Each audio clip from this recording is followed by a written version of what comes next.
Je suis préparatrice physique ici au Centre Perform Plus depuis presque 10 ans. J'ai fait un bac et une maîtrise en kinésiologie à l'Université de Montréal. On entend souvent le mot kinésiologue, Oui. mais on est un peu mélangé avec les autres types d'entraîneurs ou d'instructeurs. Est-ce que tu peux un peu nous aider à différencier le tout? Oui, bien en fait, le kinésiologue, si on décortique le mot, c'est la science de l'exercice. Donc, d'utiliser l'exercice à des fins soit de prévention, de thérapie ou de préparation physique, si on veut.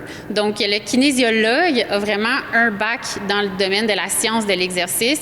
Oui, il y a toutes sortes d'autres formations là, dans le domaine de l'entraînement, des formations plus courtes, plus accélérées, ces choses-là. Donc, l'avantage d'un kinésiologue, c'est qu'il va très bien connaître l'anatomie, la physiologie, les problématiques. Souvent aussi, on a de la formation continue à faire là, pour rester kinésiologue, rester à l'affût de ce qui sort dans le domaine, les nouvelles avancées scientifiques, les nouveaux gadgets aussi en entraînement. Donc, c'est l'avantage de travailler avec un kinésiologue versus un entraîneur. À la base, est-ce que tu as une spécialité plus au niveau de la musculation, l'endurance, la mobilité? J'ai un petit peu plus de spécialité avec les sports artistiques ou les sports qui demandent un petit peu plus de mobilité aussi, autant de la puissance. Puis je crois que tu as été impliqué à un certain niveau dans les tests, je crois surtout avec Nicolet au niveau de l'école de police. Pas avec l'école directement, mais je connais très bien le test qui est exigé pour rentrer à l'école puis pour graduer de l'école. Donc, ce test-là, on le faisait à l'Université de Montréal, justement, là, comme préparation.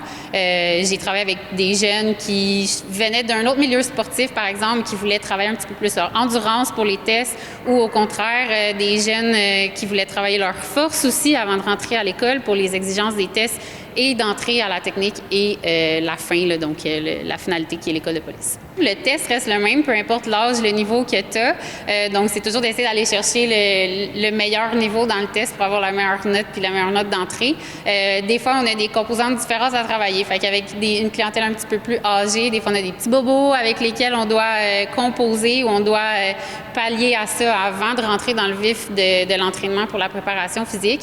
Puis dans les tests de pompiers, c'est beaucoup de la force. Il y a aussi la composante de devoir faire un effort physique avec une charge supplémentaire, un équipement qui était confortable, les masques ou ces choses-là. Fait qu'on va aller travailler un petit peu plus des zones inconfortables avec la préparation physique pour les tests pompiers, puis un peu plus en endurance puis de la récup.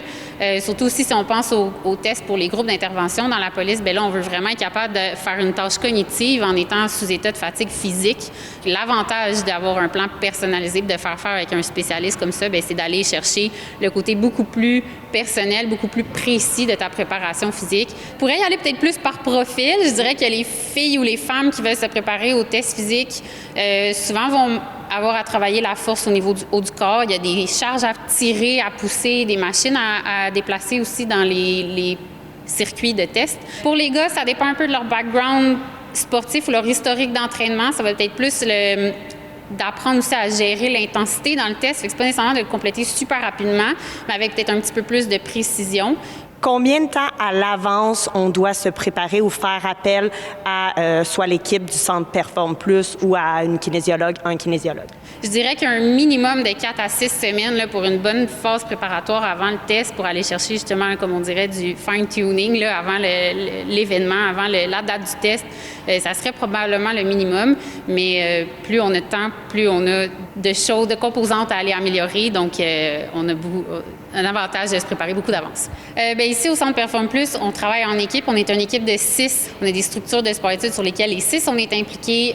Beaucoup aussi de préparation physique dans le domaine du hockey où on travaille tout là-dessus. On est au courant de toutes les lacunes, de toutes les blessures avec lesquelles on doit travailler, qu'est-ce qu'on doit préciser dans les programmes d'entraînement. Fait que ça nous aide beaucoup de travailler en équipe là-dessus. Ça va bientôt faire 15 ans que le Centre Perform Plus est ici.